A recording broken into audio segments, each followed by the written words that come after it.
फिर से स्वागत है genius physics and mathematics classes में। जैसा कि हम क्लास 11th का chapter number 6 work energy and power study कर रहे थे और वहां जो हमारा बेसिक कॉन्सेप्ट था वर्क का वो हमने ले लिया था। यानी कि वर्क का डेफिनेशन क्या होता है, इसके यूनिट क्या होते हैं, इसके डायमेंशन क्या होते हैं, वर्क कैसा क्वांटिटी का स्केलर है कि वेक्टर है, ये ऑलरेडी हमने पढ़ लिया था। साथ साथ हमने ये भी पढ़ा था कि अगर हॉरिजॉन्टल प्लेन पे या इंक्लाइन प्लेन पे हमें वर्क कैलकुलेट करना हो तो वहां पे हम क्या फॉर्मूला अप्लाई करते हैं। और वहां पे हमने क्या देखा था कि work done by a constant force, यानी कि अगर हमें एक कांस्टेंट फोर्स मिलता है तो हम वहां पे वर्क कैसे कैलकुलेट करते हैं। लेकिन आज का ये जो हमारा टॉपिक है ये बड़ा इंपॉर्टेंट होने वाला है। क्यों? क्योंकि अगर इस कॉन्सेप्ट को अगर आप समझ जाते हैं अच्छे से तो फिजिक्स में बहुत सारे ऐसे मौके आएंगे जहां पे इस कॉन्सेप्ट को आपको अप्लाई करना पड़ेगा और इसको अप्लाई करने के बाद आपकी सोच जो है वो विकसित होगी और आप किसी भी फिजिक्स के प्रॉब्लम्स को आप आसानी से उसको अप्रोच करके सॉल्व कर सकते हैं। इसलिए ये जो टॉपिक है ये बड़ा इंपॉर्टेंट होने वाला है क्योंकि हम यहाँ पे कैलकुलस का यूज करने वाले हैं, इंटीग्रेशन टेक्निक का यूज करने वाले हैं। तो टॉपिक हमारा क्या है? टॉपिक हमारा है work done by a variable force. और ये टॉपिक जो है अपने आप में बड़ा इंपॉर्टेंट है क्योंकि बहुत लोगों को ये समझ में नहीं आता टॉपिक, वो उलझ जाते हैं, इसमें फंस जाते हैं। लेकिन अगर आप इस वीडियो को शुरू से अंत तक बिना स्किप किए आप देखते हैं तो आपको बड़े से समझ में आ जाएगा कि हम कैसे और कहां पे कैलकुलस का ये इंटीग्रेशन टेक्निक यूज करते हैं। तो चलिए शुरू करते हैं आज की अपनी कक्षा। और जो हमारा टॉपिक है ये क्या है? Work done by a variable force. अभी तक जो हमने पढ़ा था वो था हमारा work done by a constant force. उसमें हमने क्या देखा? उसमें हमने ये देखा कि अगर मैं 5 न्यूटन का वहां पे फोर्स लगाता हूं और जो कोई बॉडी है वो 1 मीटर डिस्प्लेस कर जाती है और फिर मैं लगाता हूं 5 न्यूटन और फिर से वो 1 मीटर डिस्प्लेस करती है, यानी कि हर बार मैं लगाता हूं 5 न्यूटन और हर बार वो बॉडी 1 मीटर से डिस्प्लेस कर जाती है। यानी कि यहाँ जो फोर्स हमारा है वो कांस्टेंट है, हम हर बार एक कांस्टेंट फोर्स लगा रहे हैं। तो वहां पे जो हमारा वर्क का फॉर्मूला था फॉर हॉरिजॉन्टल प्लेन वो था W = Fs और for incline plane W = Fs cos theta. Actually work का जो फॉर्मूला होता है वो तो F.S ही होता है, यानी हमें हमेशा F.S ही लगाना है। लेकिन हॉरिजॉन्टल प्लेन के लिए थीटा 0 हो जाता है तो वो हो जाता है आपका Fs cos 0, यानी कि Fs जो कि cos 0 की वैल्यू 1 होती है। और अगर इंक्लाइन प्लेन की बात करें तो वहां पे Fs cos थीटा होता है। क्यों? क्योंकि वहां पे एंगल होता है डिस्प्लेसमेंट और फोर्स के बीच में। लेकिन ये जो हम बात कर रहे थे ये बात कर रहे थे work done by a constant force. लेकिन हमारा जो टॉपिक है work done by a variable force, इसको अगर आप प्रैक्टिकली आपने इसको देखा भी होगा डे टू डे लाइफ में कि अगर हमारे पास एक स्प्रिंग है, हम उस स्प्रिंग को अगर 1 सेंटीमीटर दबाते हैं तो वहां पे जो फोर्स होता है, मान लीजिए हमें लगाना पड़ा 5 न्यूटन का, लेकिन अगर हम फर्दर उसको 1 सेंटीमीटर और दबाना चाहते हैं तो वहां 5 न्यूटन नहीं, फिर हमें हो सकता है ज्यादा फोर्स लगाना पड़े। और अगर हम फर्दर फिर उसको 1 सेंटीमीटर और प्रेस करते हैं, दबाना चाहते हैं, तो जो हमें फोर्स है वो और ज्यादा लगाना पड़ेगा। अगर मान लें कि स्टार्ट में हमें लगाना पड़ा फॉर 1 सेंटीमीटर हमें लगाना पड़ा 5 न्यूटन का फोर्स और फिर से हमने दबाया उसको 1 सेंटीमीटर, हमें लगाना पड़ा 50 न्यूटन का फोर्स और फिर से अगर हम उसको और दबाएंगे तो मान लीजिए हमें लगाना पड़ा 25 न्यूटन का फोर्स। तो इस तरह करके फोर्स बढ़ता चला जाएगा। डिस्प्लेसमेंट तो उतना ही है लेकिन फोर्स यहाँ पे बढ़ रहा है। फोर्स जो हमारा है वो वेरिएबल हो रहा है। तो वेरिएबल फोर्स के लिए हम कैसे वर्क डन कैलकुलेट करते हैं, यही हमारा टॉपिक है। और कैसे हम यहाँ पे कैलकुलस मेथड यूज करने वाले हैं, ये आज का हमारा टॉपिक है। तो सबसे पहले देखिए यहाँ पे क्या है, ये जो मैंने लिया है एक्स वाई प्लेन और यहाँ पे ये मेरा एक्स एक्सिस है, ये मेरा वाई एक्सिस है। आप देख सकते हैं ये क्या है डिस्प्लेसमेंट, ये है एक्स इनिशियल और ये क्या है एक्स फाइनल। यहाँ पे हर एक डिस्प्लेसमेंट ये आप देखिए, यहाँ पे एक्स इनिशियल में फोर्स की वैल्यू ये है। अगर यहाँ पे देखें तो फोर्स की वैल्यू इस पॉइंट के लिए फोर्स की वैल्यू ये हो जाती है, इस पॉइंट के लिए फोर्स की वैल्यू ये हो जाती है। यानी डिस्प्लेसमेंट में क्या हो रहा है, फोर्स की वैल्यू जो है वो डिफरेंट है। यहाँ पे फोर्स कांस्टेंट नहीं है। तो अगर यहाँ पे फोर्स कांस्टेंट नहीं है तो हम यहाँ पे वर्क डन कैसे कैलकुलेट करेंगे? तो इसके लिए हमें कैलकुलस यूज करना पड़ेगा। कैसे? तो आप इसको अच्छे से बारीकी से समझिए कि हमें कैलकुलेट करना है। ये आप देख सकते हैं, पहले इससे आप देखिए, इस ब्लॉक को मैंने यहां से फोर्स लगाया। कैसा फोर्स लगाया मैंने? Variable force. जब मैंने वेरिएबल फोर्स लगाया तो ये जो ब्लॉक है ये यहां से यहां आ गया। ये इसका इनिशियल पोजीशन था, ये इसका फाइनल पोजीशन है, यानी इनिशियल xi और फाइनल xf। इस पे फोर्स मैं लगा दिया F इन x डायरेक्शन। तो चूंकि यहाँ पे फोर्स वेरिएबल है तो यहाँ पे वर्क डन कैसे कैलकुलेट करते हैं ये हमें समझना है।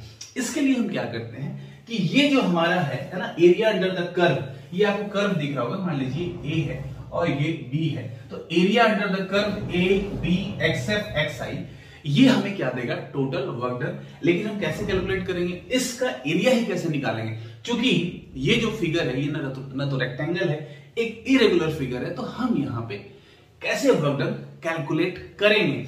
उसके लिए हम क्या करते हैं, एक छोटा सा आप देख सकते हैं मैंने स्ट्रिप यहाँ पे ड्रॉ कर लिया है। अगर मैं यहाँ पे छोटा सा स्ट्रिप ड्रॉ कर लेता हूं तो आप देख सकते हैं कि इस पॉइंट पर ये जो फोर्स है और इस पॉइंट पर जो फोर्स है वो लगभग कांस्टेंट है। कांस्टेंट आप इसको नहीं बोल सकते क्योंकि थोड़ा सा चेंज हुआ है।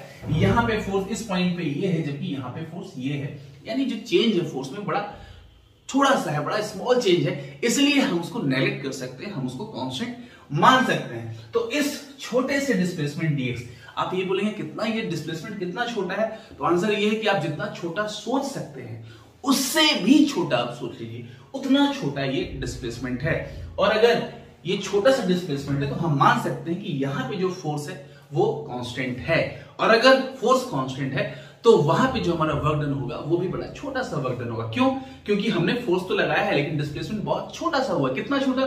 जितना हम सोच सकते हैं उससे भी छोटा। तो वहां पे जो वर्क डन होगा वो भी बड़ा छोटा सा होने वाला है। कभी कभी मुझसे यहाँ पे स्टूडेंट्स पूछते हैं कि सर ये जो dx आप ले रहे हैं डिस्प्लेसमेंट, ये कितना छोटा होना चाहिए? तो मैं उनको कह देता हूं कि ये जो dx होना चाहिए ये होना चाहिए टेंड्स टू 0। अगर मैं टेंड्स टू 0 की बात करूं, लिमिट dx टेंड्स टू 0, इसका मतलब 0 नहीं होता है, अप्रोचेस टू 0 होता है। तो आप बोलेंगे सर कितना, तो मैं बोलूंगा 0 के आसपास है, 0 नहीं है, अप्रोचेस टू 0 है। फिर आप बोलेंगे सर तो बहुत छोटा हो गया, मैं बोलूंगा बहुत छोटा नहीं, आप जितना छोटा सोच सकते हैं उससे भी छोटा होगा ये। तो यहाँ पे जो dx होने वाला है वो टेंड्स टू 0 होगा। तो यहाँ पे जो छोटा सा वर्क डन निकलेगा, क्योंकि हमारा dx टेंड्स टू 0, हमने बड़ा छोटा सा फोर्स छोटा सा डिस्प्लेसमेंट किया है, तो वहां पे फोर्स कांस्टेंट हमने मान लिया, और जो हमारा वर्क डन होगा वो भी बड़ा छोटा सा होगा। कितना होगा? तो आंसर है fx dx, है ना। fx dx ये हमारा वर्क डन हो जाएगा। कैसे? तो आप बोल सकते हैं कि अगर ये चेंजेस बहुत ज्यादा नहीं है तो ये एक रेक्टेंगल है, इस स्ट्रिप को मैं रेक्टेंगल मान सकता हूं, और रेक्टेंगल के लिए आपको पता है क्या होता है, लेंथ इनटू ब्रेथ। तो यहाँ पे ये जो लेंथ है ये फोर्स का है और ये जो ब्रेथ है वो dx है, तो मैं इसको f इंटू dx यानी fx डॉट dx इसको मैं कह सकता हूं इसका एरिया। और एरिया जो होता है, area under force and displacement graph, ये हमें वर्क डन देता है। अब यहाँ पे एक बात और समझनी है आपको कि फिलहाल मैंने ये छोटा सा स्ट्रिप लिया है, ऐसा ही स्ट्रिप मैं अगर यहां भी ले लूं, इसके बगल में भी ले लूं, आपको शायद यहां पे एक फिगर दिख रहा होगा जिसमें ये भी वेरिएबल फोर्स का एग्जांपल है और इसमें छोटे छोटे से स्ट्रिप बने हुए हैं। ये सारे स्ट्रिप को अगर मैं जोड़ दूं, हर एक स्ट्रिप का एरिया यानी f डॉट dx यानी fx डॉट dx को जोड़ दूं तो मुझे नेट एरिया मिल जाएगा। और अगर नेट एरिया मुझे मिल जाता है तो मुझे क्या मिल जाएगा, area under the curve, the given curve जो हमें देगा टोटल वर्क डन। तो सबसे पहले हमें यहां लिखना क्या है वो आप देख लीजिए, work done by a variable force. क्या है? Suppose a variable force Fx on a body along the fixed direction, जिसको हमने मान लिया x एक्सिस।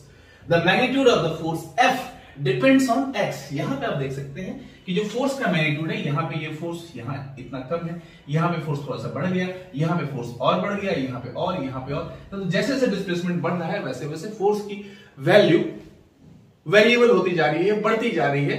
एक जैसा फोर्स नहीं, हमें एक स्ट्रेट लाइन नहीं मिला है। ओके, तो we have to calculate the work done when the body moves from initial position xi to the final position xf under the force F। तो हमें यहाँ पे वर्क डन कैलकुलेट करना है, कहां से कहां तक, xi से xf तक। तो ये वर्क डन है ना, अगर ये हमारा एक रेगुलर फिगर होता, एक रेक्टेंगल हमें मिलता, तो हम डायरेक्ट वर्क डन निकाल देते। कैसे?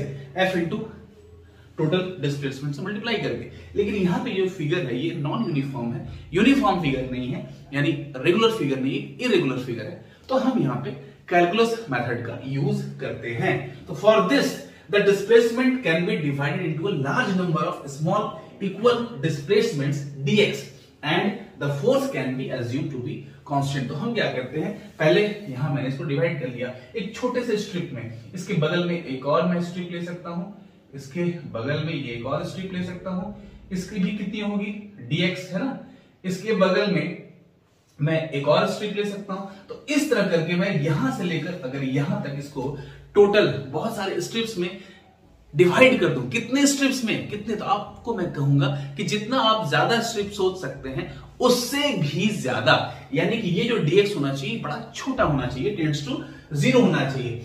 तब हम क्या कर लेंगे, then the small work done जो हमारा होगा dw वो कितना होगा, f dot dx limit dx tends to 0। यहां पे जो मैंने लिखा है लिमिट dx टेंड्स टू 0, ये बड़ा इंपॉर्टेंट है कि dx टेंड्स टू 0। कभी बच्चे समझ जाते हैं कि dx टेंड्स टू 0 का मतलब होता है कि वो 0 ले लेना है, नहीं 0 नहीं, अप्रोचेस टू 0 यानी 0 के नजदीक। कितने नजदीक, तो बहुत नजदीक, जितना नजदीक आप सोच सकते हैं उससे भी ज्यादा नजदीक। तो यहां पे अब अगर मैं इसको नंबर ऑफ स्ट्रिप्स में डिवाइड कर दूं, तो अगर मैं सभी स्ट्रिप्स को आपस में जोड़ दूं तो मुझे टोटल वर्क डन मिल जाता है। तो by adding all the strips we get the total work done. और टोटल वर्क डन कितना हो जाएगा, W। और W कैसे होगा, तो आंसर है ये एक छोटा सा स्ट्रिप था, है ना। इस तरह करके बहुत सारे स्ट्रिप्स हैं, सभी को जोड़ना है। तो सभी को जोड़ने के लिए हम यहाँ पे समेशन का साइन यूज करते हैं, सिग्मा, है ना। ये हमने यूज कर लिया सिग्मा, कहां से कहां तक, xi से लेके xf तक। और अंदर में क्या था हमारा, limit dx tends to 0 f dot dx। और समेशन का जो प्रॉपर्टी होता है तो हम इस लिमिट को बाहर कर सकते हैं, यानी कि वर्क डन जो W होगा वो कितना हो जाएगा, लिमिट dx टेंड्स टू 0 और समेशन के अंदर क्या बच जाएगा, सिर्फ आपका f डॉट dx, कहां से कहां तक, xi से लेकर xf तक। और ये जो समेशन का साइन है लिमिट के साथ में, इसको अगर मैं कन्वर्ट करना चाहूं इंटीग्रेशन में, तो मैं इसको लिख सकता हूं कि W इज इक्वल टू, इस पूरे के बदले इंटीग्रेशन कहां से कहां तक, xi से लेके xf तक, और अंदर में क्या है हमारा f डॉट dx। तो इस तरह करके आप ये जो आपको एरिया निकालना है, एक नॉन यूनिफॉर्म ये एरिया है, रेगुलर फिगर नहीं है, तो इसके लिए क्या करना होगा कि आपको इसके छोटे छोटे टुकड़े करने होंगे और हर एक टुकड़े का एरिया निकालकर उसको जोड़ना पड़ेगा। और ये टुकड़ा जो है, इसमें ये डिस्प्लेसमेंट कितना होना चाहिए, तो ये डिस्प्लेसमेंट टेंड्स टू 0 होना चाहिए, 0 नहीं, अप्रोचेस टू 0। कितना छोटा, जितना आप सोच सकते हैं उससे भी छोटा। और फाइनली आप सभी रेक्टेंगल्स को, सभी स्ट्रिप्स को अगर आप जोड़ देते हैं तो आपको मिल जाता है टोटल एरिया। और टोटल एरिया हमें क्या देगा, टोटल वर्क डन। और टोटल वर्क डन हमारा कितना हो जाएगा, तो यहां पे हो जाता है integration of f dot dx, limit कहां से कहां तक, xi से लेकर xf तक। और एक बात और है यहाँ पे, कभी कभी आप सोच सकते हैं सर इंटीग्रेशन कैसे लगा, तो हमने पढ़ा है कि जो हमारा डिफरेंशिएशन है वो 5th ऑपरेशन है मैथमेटिक्स का, और जो इंटीग्रेशन है वो 6th ऑपरेशन है। डिफरेंशिएशन किससे बना है मिलकर, तो difference and division mix differentiation. और अगर मैं इंटीग्रेशन बात करूं तो जस्ट उसका उल्टा हो जाता है, वहां पे डिफरेंस है और डिवीजन है, तो डिवीजन का उल्टा क्या होता है, मल्टीप्लीकेशन, और डिफरेंस का उल्टा क्या होता है, एडिशन। तो जहां पे एडिशन और मल्टीप्लीकेशन आएगा वहां पे हम क्या लगाएंगे, इंटीग्रेशन। तो आप यहां सोच सकते हैं यहाँ पे f और dx क्या हुआ है, आपस में मल्टीप्लाई हुआ है, और इसको हमने क्या किया है, हर एक स्ट्रिप का f डॉट dx को ऐड कर दिया, जोड़ दिया है। तो एडिशन एंड मल्टीप्लीकेशन ये दोनों मिलकर क्या बनाता है, इंटीग्रेशन। इसलिए यहां पे हमारा समेशन जो है limit dx tends to 0 summation of xi to xf, इसको हम इंटीग्रेशन लिख सकते हैं इंटीग्रेशन के टर्म में। तो इंटीग्रेशन लिमिट कहां से कहां तक, xi to xf f dot dx। तो ये हमें मिल जाता है टोटल वर्क डन। तो जब भी ऐसा कहीं भी कॉन्सेप्ट आपको मिले जहां पे वेरिएबल फोर्स यहां पे है, कहीं पे वेरिएबल कोई भी ऐसा फिजिकल क्वांटिटी हो सकता है जो वेरिएबल हो, तो उस केस में आपको ये कैलकुलस मेथड यूज करना पड़ेगा, इंटीग्रेशन टेक्निक आपको वहां पे यूज करना पड़ेगा, तब आप इसको आसानी से समझ सकते हैं। तो इस कॉन्सेप्ट से आप बहुत सारे ऐसे कॉन्सेप्ट्स को अप्रोच कर सकते हैं 11 में और इवन 12th में, इवन हायर क्लासेस में भी, जहां पे आपको लगे कि ये वहां पे अप्लाई करना पड़ेगा। तो अगर वीडियो अच्छा लगा हो तो लाइक करें और चैनल को सब्सक्राइब करें। और जय हिंद, जय भारत, वंदे मातरम।